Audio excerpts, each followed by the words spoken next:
क्या ये दुरुस्त है कि आपको पीठ पीछे हथकड़ियां लगाई गई थी और गिरफ्तार किया गया था? आप अपने आप को इतने खतरे में क्यों डालते हैं? अगर आपकी कोई दुआ हो और आप जानते हो कि वो कबूल होगी, तो वो क्या दुआ होगी? क्या आप कभी गुस्सा करते हैं? मैं ये तस्वुर भी नहीं कर सकता कि उमर सुलेमान भी गुस्सा कर सकते हैं। जब मैं 13 साल का था, अगर आप मुझसे पूछते कि क्या मैं मुसलमान था, तो मैं ज़ाती तौर पर कहता कि दर हकीकत नहीं। तो हम चर्च जाते, हम कलीसा जाते, हम मस्जिद जाते थे और उनसे इस्तफसार करते इस्लाम, सहूनियत और ईसाईयत के बारे में। लेकिन इब्तिदा में उन्होंने इसकी बिल्कुल हमायत नहीं की और वो ऐन अपने इंतकाल से कबल मुसलमान हुई थी। आईसिस ने आपको कत्ल की फहरिस्त में डाल दिया था। वो आपको एक खतरे के तौर पर क्यों देखते थे? ठीक है,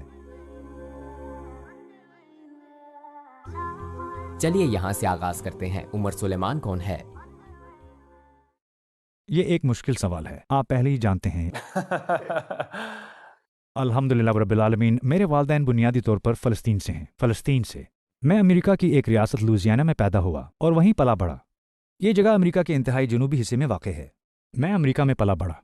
मैंने शरीयत और अकाउंटिंग का मुताला किया। मैंने पॉलिटिकल साइंस और पॉलिटिकल हिस्ट्री पढ़ी। मैं न्यूजीलैंड लुइसियाना की एक मस्जिद में बतौर पेश इमाम खिदमात सरअंजाम दे चुका हूँ और अल्हम्दुलिल्लाह रब्बिल आलमीन मुख्तलिफ इदारों और यूनिवर्सिटियों में भी तदरीस कर चुका हूँ और आज अल्हम्दुलिल्लाह यकीन इंस्टीट्यूट फॉर इस्लामिक रिसर्च का बानी और सदर हूँ, जो कि मुझे उम्मीद है कि इसका काम यहाँ तुर्की में लोगों को फ़ायदा पहुँचा रहा है। हम हमेशा आपको मुस्कुराता देखते हैं। क्या आप कभी गुस्सा होते हैं?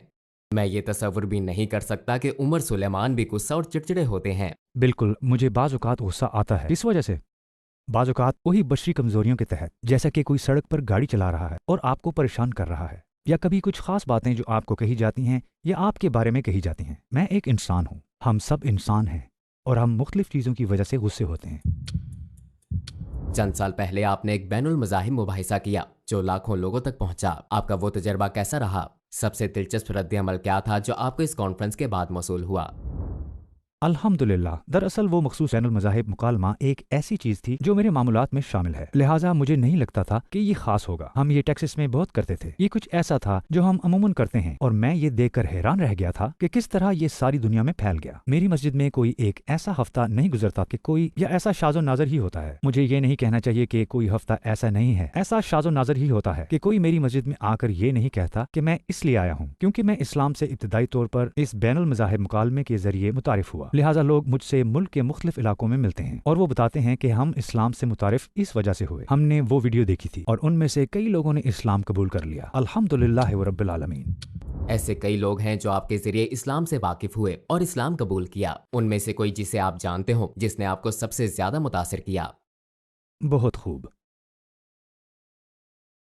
सबसे ज्यादा मैं कहूंगा और जिनके बारे में मैं पहले भी बात कर चुका हूं, मेरे बेहतरीन दोस्त पहली जमात से, उनका नाम जोशुआ था। लिहाजा जोशुआ और मैं एक साथ पले बढ़े जब मैं 13 साल का था। अगर आप मुझसे पूछते कि क्या मैं मुसलमान था तो मैं जाती तौर पर कहता कि दर हकीकत नहीं। इस तरह मैं मजहब से कितनी दूर चला गया था। मैं मजहब को खोजने और समझने की कोशिश कर रहा था। लिहाजा जोशुआ और मैं बहुत करीब दोस्त थे और उनके चचा एक काबिल एहतराम पादरी थे, ईसाई पादरी, और हमने मिलकर फैसला किया कि हम इस्लाम और ईसाईयत का इकट्ठे मुताला करेंगे। और सिर्फ इस्लाम और ईसाईयत ही नहीं, हमने कहा हम 9 उम्री में ही मुकम्मल बाइबल मिलकर पढ़ेंगे, हम मुकम्मल कुरान भी मिलकर पढ़ेंगे, हम मिलकर मजहब के बारे में बात करेंगे। और ये कि हम इतने करीब थे कि जैसा कि नबी करीम सल्लल्लाहु अलैहि वसल्लम की हदीस है कि अलमरवा अला दीनिल खलीली, आदमी अपने दोस्त के दीन और उसके तौर तरीके पर होता है। ये मेरे लिए एक खास मानी रखता है क्योंकि हमने 9 उम्री में ये फैसला किया कि हम मिलकर मजहब का मुताला करेंगे। तो हम चर्च जाते, हम कलीसा जाते, हम मसाजिद जाते थे और उनसे इस्लाम और ईसाईयत के मुतालिक सवाल पूछते थे और हम वाकई मुताला कर रहे थे और हमारे पास हाईलाइटर थे। आप जानते हैं, जैसे बाइबल के उन हिस्सों की निशानदही करना जो बज़ाहिर एक दूसरे से मुतसादम थे। हमारे सवालात जो कुरान करीम के बारे में थे, हम मिलकर ये सवालात पूछते थे। उस दौरानिए में आपका ईमान क्या था? मेरा खुदा पर ईमान था, लेकिन मैं नहीं जानता क्या इस्लाम ही अल्लाह का अता करदा मजहब है, खुदा का मजहब। तो मेरी खोज कुछ इस तरह की थी। तो सुभान अल्लाह, अल्लाह सुब्हानहू व तआला ने ना सिर्फ उनकी बल्कि मेरी भी रहनुमाई की। लिहाजा जोशुआ यूसुफ बन गए और मुसलमान हो गए। अल्हम्दुलिल्लाह रब्बिल आलमीन। हम दोनों ने मिलकर इस्लाम कबूल किया और यूसुफ मेरे भाई बन गए क्योंकि उनके हालात कठिन हो गए जब उन्होंने इस्लाम कबूल किया और वो हमारे साथ रहने लगे। वो मेरे वालिद के साथ ऐसा ताल्लुक रखते थे कि वो उन्हें पॉप्स पुकारते थे, जो कि वालिद को पुकारने का एक मोहब्बत आमेज तरीका था। आप जानते हैं, मेरे वालिद उनके साथ बेटों जैसा सलूक रवा रखते थे, उसी तरह जैसे वो मुझसे और मेरे सगे भाई के साथ पेश आते थे। उनके खानदान ने उनका साथ नहीं दिया? इब्तिदा में तो नहीं, शुरू में नहीं दिया। अब अल्हम्दुलिल्लाह रब्बिल आलमीन उनके खानदान का तकरीबन हर फर्द अब मुसलमान है। अल्हम्दुलिल्लाह। اسلام پھیلا، میرا مطلب ان کی والدہ نانی، یہ ان کی خالہ کی وجہ سے پھیلا۔ سبحان اللہ، ان کی خالہ جو کینسر کی وجہ سے فوت ہو گئی ہیں، ابتدا میں انہوں نے بالکل حمایت نہیں کی اور وہ عین اپنی موت سے قبل ہی مسلمان ہوئیں، پھر اسلام ان کے سارے خاندان میں پھیل گیا، الحمدللہ رب العالمین۔ اور ایمان کا یہ سفر ایک ساتھ طے کرنا جس طرح ہم نے کیا، الحمدللہ رب العالمین، اور ابھی تک میرے والد کہتے ہیں کہ وہ ان کے سب سے اچھے بیٹے ہیں۔ عمر سلیمان کے روزمرہ معمولات کیا ہیں؟ آپ اپنا دن کیسے گزارتے ہیں؟ مختلف دنوں کے مختلف کام ہیں، لیکن اگر عام طور پر کہا جائے تو صبح کا ایک اچھا معمول ہی یہ طے کرتا ہے کہ میرا دن اچھا ہوگا یا نہیں، لہٰذا دن کے پہلے چند گھنٹے مطالعہ کرنے اور تحقیق کرنے میں گزرتے ہیں جو بہت عملی ہوتے ہیں۔ اپنے بچوں کو اسکول لے جاتا ہوں، میرے اور میرے بیوی کے مابین ہم اپنے بچوں کو اسکول لے جاتے ہیں، لیکن واقعی وہ دن کے پہلے چند گھنٹے فجر کی نماز ادا کرنے اور صبح کے اذکار کرنا، صبح کی دعائیں آپ کو دن کے شروع کے 2 گھنٹوں کو روحانی اور علمی طور پر اپنے آپ کو تازہ کرنے اور تکمیل کا ایک ذریعہ بنانا چاہیے۔ پڑھنا، سننا اور تحقیق کرنا، لہٰذا میرے دن کا آغاز اس طرح کے معاملات سے ہوتا ہے، ذکر اور پھر تحقیق اور پڑھنا اور پھر وہ کرنا جو میرے لیے اس حوالے سے اہم ہو، اور پھر باقی کا وقت ملاقاتوں اور اسی طرح کے کاموں کی صورت ہوتا ہے، لیکن یہ میرے دن کا اہم ترین حصہ ہے، اور اسی طرح کے معمول کا میں لوگوں کو بھی مشورہ دوں گا انشاءاللہ۔ ہم جانتے ہیں کہ آپ نیو اورلین سینٹس کے ایک بڑے پرستار ہیں۔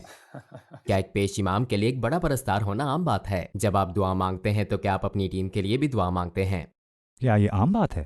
میرا نہیں خیال کہ یہ عام ہے، میں یہ کہنے نہیں جا رہا کہ یہ عام ہے، میں کھیلوں میں پلا بڑا ہوں، لہٰذا میں نے کھیل کھیلے اور کھیل دیکھے، وہ میرے فرصت کے اوقات تھے جب میں کھیل کھیلتا اور دیکھتا تھا۔ جہاں سے میرا تعلق ہے وہاں نیو اورلینز سینٹس ایک بڑی چیز ہے، ان کو پسند کرنے کی وجوہات میں سے ایک وجہ یہ ہے کہ وہ ہمیشہ ہار جاتے تھے، تو وہ ایک نہایت بری ٹیم تھی۔ جب میں چھوٹا تھا ہر ایک انہیں اس لیے جانتا تھا کہ وہ ہار جائیں گے۔ در حقیقت آپ جانتے ہیں یہ ہمارے لیے عام بات تھی کہ ہم لوگوں کو دوسری ٹیم کے لیے نعرے لگاتے ہوئے دیکھتے تھے جو ان کے مد مقابل ہوتی تھی، تو میں انہیں اس لیے پسند کرتا تھا کہ وہ ایک مغلوب ٹیم تھی۔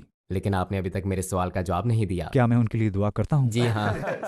آپ جانتے ہیں شاید کبھی کبھار اپنی ٹیم کے لیے دعا کرنا درست ہے، صرف دوسری ٹیم کے خلاف کوئی دعا نہ کریں۔ ٹھیک ہے۔ یہ کہا جاتا ہے کہ آئسس نے آپ کو قتل کی فہرست میں ڈال دیا تھا۔ آپ کا کیا خیال ہے کہ وہ آپ کو ایک خطرے کے طور پر کیوں دیکھتے ہیں؟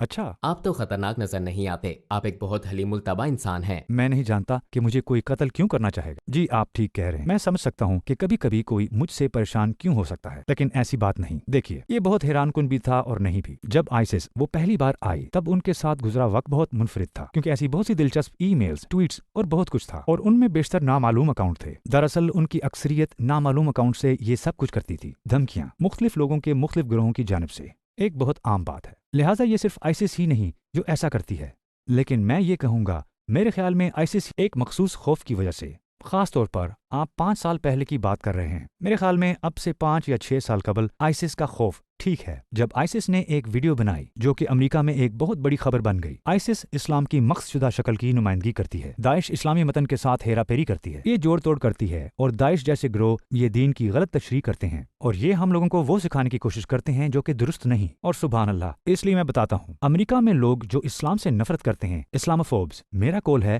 کہ آپ نے اور آئسس نے اسلام کا ایک ہی ذہنیت سے مطالعہ کیا ہے، کیونکہ انہوں نے متن میں جبر و تشدد ہی پڑھا ہے جو کہ اس میں ہے ہی نہیں۔ ان دونوں نے قرآنی آیات کے معنی کو بگاڑ دیا، ان دونوں نے نبی کریم صلی اللہ علیہ وسلم کی حدیث کو بگاڑ دیا۔ تو آپ دونوں کا ایک ہی مذہب ہے، لیکن 1.8 بلین مسلمان اصل مذہب کی بات کرتے ہیں، ٹھیک؟ تو میرا خیال ہے کہ آئسس کو ان سرکردہ مسلمان علماء سے خطرہ ہے، اور یہی وجہ ہے کہ انہوں نے ان لوگوں کو نشانہ بنایا۔ وہ مقبول مسلمان علماء کو نشانہ بناتے ہیں کیونکہ انہیں لوگوں کو خاموش رکھنے کی ضرورت ہے۔ کیا یہ درست ہے کہ آپ کو پیٹھ پیچھے ہتکڑیاں لگا کر گرفتار کیا گیا تھا؟ آپ اپنے آپ کو اتنے خطرے میں کیوں ڈالتے ہیں؟ کیا یہی کافی نہیں کہ آپ خود قرآن مجید پڑھتے ہیں، نماز ادا کرتے ہیں؟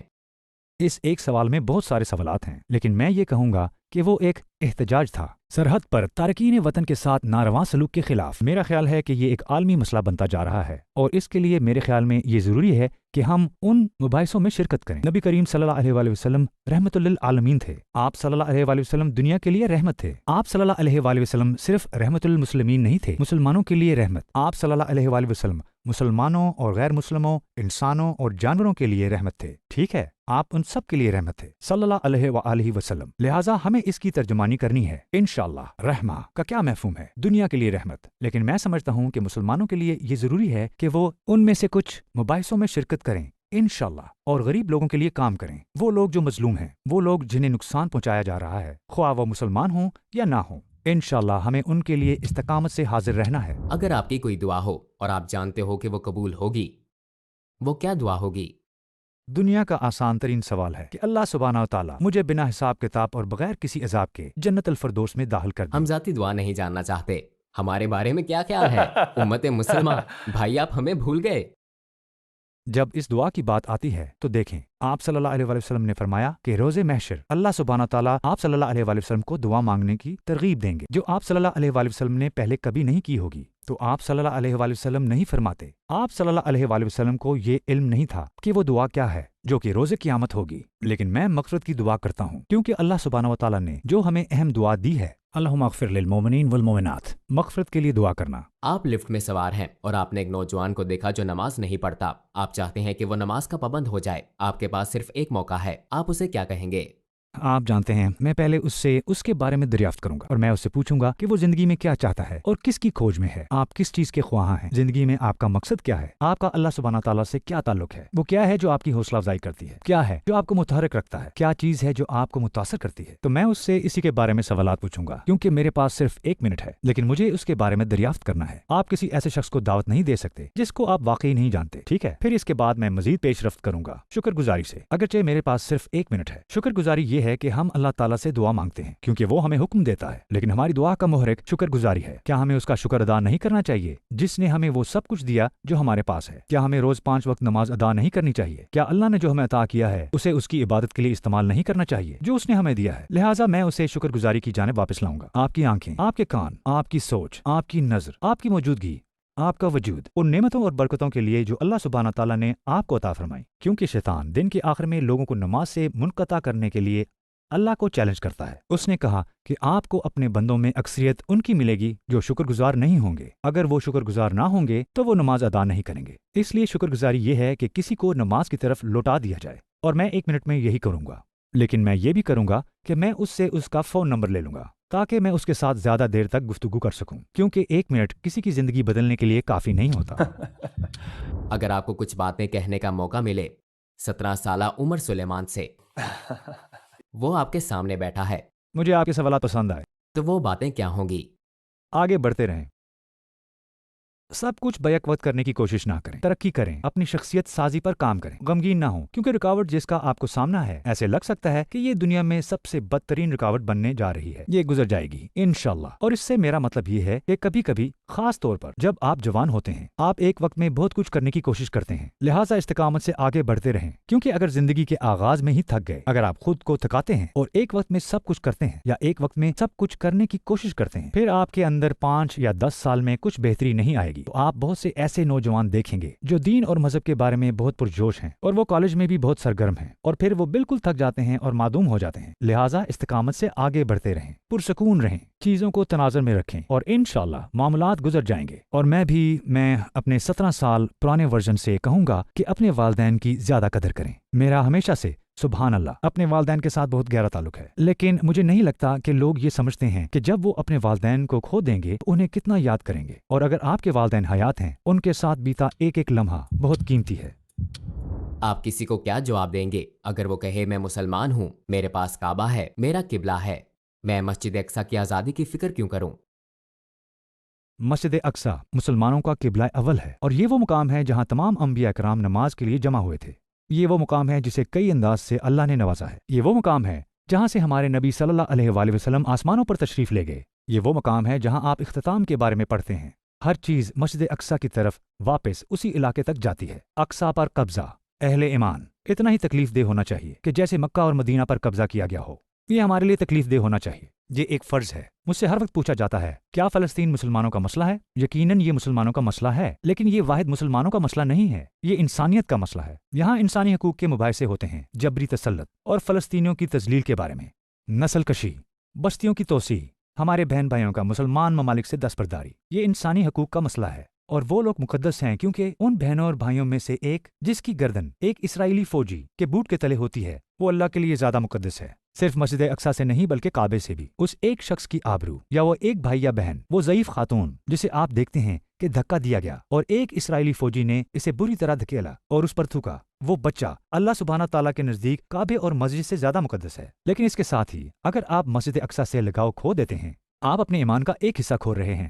ہمیں رسول اللہ صلی اللہ علیہ وآلہ وسلم نے سکھایا ہے، اگر آپ وہاں نہیں جا سکتے پھر کم از کم وہاں کے چراغوں کے لیے تیل بھیج دیں۔ یہ لگاؤ کا وہ درجہ ہے جو آپ کو مسجد اقصیٰ سے ہونا چاہیے۔ حتیٰ کہ میں وہاں نہیں جا سکتا، میں اس کے چراغوں کے لیے تیل بھیجنے جا رہا ہوں، اور میں آپ سے کہوں گا سبحان اللہ۔ ترکی میں یکجہتی بہت اہم ہے، ہمارے مسلمان بھائیوں اور بہنوں کی یکجہتی فلسطین کے لیے بہت ضروری ہے، اور آپ یہ مت سوچیں کہ آپ کے احتجاج، آپ کی یکجہتی کوئی اہمیت نہیں رکھتے۔ یہ آپ کے فلسطینی بھائی بہنوں کے لیے بہت معنی رکھتے ہیں کہ جب وہ اپنے بھائیوں اور بہنوں کو ترکی میں اس درجے کا اظہار محبت اور یکجہتی کے مظاہرے کو دیکھتے ہیں۔ اگر آپ کو دنیا کے تمام غیر مسلموں سے بات کرنے کا موقع ملے صرف 1 منٹ کے لیے، آپ ان سے کیا کہیں گے؟ محمد صلی اللہ علیہ وآلہ وسلم کے بارے میں جانیں، ان عظیم انسان کے بارے میں سیکھیں، اور آپ صلی اللہ علیہ وآلہ وسلم کے مشن کو سمجھ جائیں گے۔ نبی صلی اللہ علیہ وآلہ وسلم کو پہچانیں اور آپ کو احساس ہو جائے گا کیوں آپ صلی اللہ علیہ وآلہ وسلم تمام انبیاء اکرام کی دعوت حق کی انتہا ہیں۔ تو محمد صلی اللہ علیہ وآلہ وسلم کے بارے میں جانیں۔